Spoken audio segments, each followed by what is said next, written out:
Bonjour Ilana, bonjour à toutes et à tous. Hier, on était le 20 Sivan.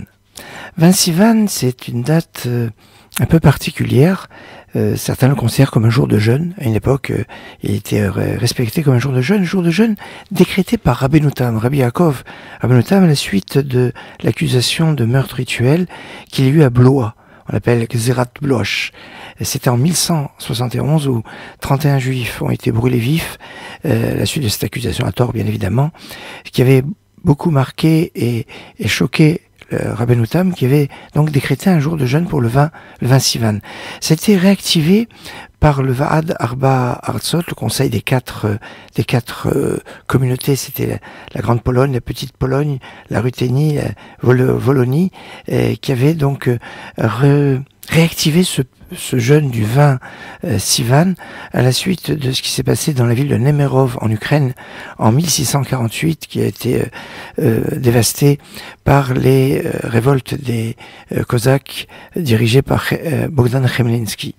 Enfin, c'est une date assez particulière dont on peut remarquer dans certains livres où il y a des slichot pour le 20 Sivan. Donc un jour assez fort. D'ailleurs, dans l'alliance entre les morceaux, quand Dieu annonce à Abraham que sa descendance sera pendant 400 ans sur une terre qui n'est pas la leur, l'exil d'Égypte, en fait ça annonce tous les exils. Et il dit Yadoa Teda ki ger yezaracha beresolem, sache que ta descendance sera en exil. Et là on a en allusion, en initiale, la référence aux jours de jeûne qui sont liés à la destruction du premier temple et finalement de l'exil. Yadoa, sache. Ça commence avec un Yud. Le Yud, ça veut dire numérique, c'est 10. Ça fait référence au 10 Tevet, le début du siège de Jérusalem. Teda, ça commence avec un Tav. Tav comme Tisha B'Av, le 9 Av. Qui je laisse de côté. Guerre étranger, ça commence avec un Gimel. Gimel comme Guédalia, le jeune de Guédalia, qui est aussi le Gimel Tishri, le 3 Tishri. Yé Zaracha sera ta descendance. Les initiales, c'est Yud, Zayin. Yud 10, Zayin 7, ça fait 17. C'est 17 Tammuz. On a ici tous les 4 jeûnes liés à la destruction notamment du premier temple, mais avec certains qui sont liés aussi avec le deuxième temple. Mais au milieu, il y a un Kaf. Qui Yer Zaracha. Kaf, c'est 20. Ça fait référence au 20 Sivan. Alors ça, c'était hier. Pourquoi je vous en parle? Parce que je vais avoir une perspective positive dans cette période difficile pour Israël, pour le peuple juif, et je dirais pour le monde entier. Parce que ce qui se passe, eh bien, concerne le monde entier. Eh bien, on peut espérer voir de la lumière. Et cette lumière, je l'espère pour les jours qui arrivent. Notamment le 23 Sivan. 23 Sivan, c'est jeudi prochain. Le 23 Sivan est mentionné dans la Megillat Esther.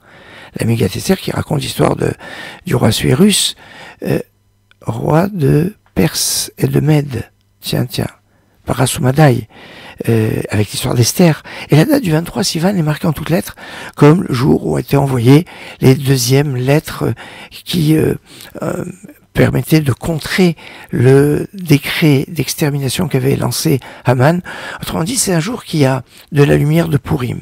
La lumière de Purim, c'est Vena For que ça se renverse pour le bien. Pour le bien, mais c'est ce qu'on va souhaiter. Qu'il y ait de bonnes nouvelles. D'ici jeudi prochain. Je ne suis pas futurologue, je suis pas... Mais enfin, d'espérer, puisque c'est marqué, je fais juste référence à ce qui est marqué dans la Bible, ce qui est marqué dans la Megillat Esther, de cette date du 23 Sivan, qui correspond à jeudi, qu'on ait de bonnes nouvelles d'ici là, de paix, de tranquillité, de quiétude, de shalom, de paix, mais surtout de bonnes nouvelles. Excellente journée.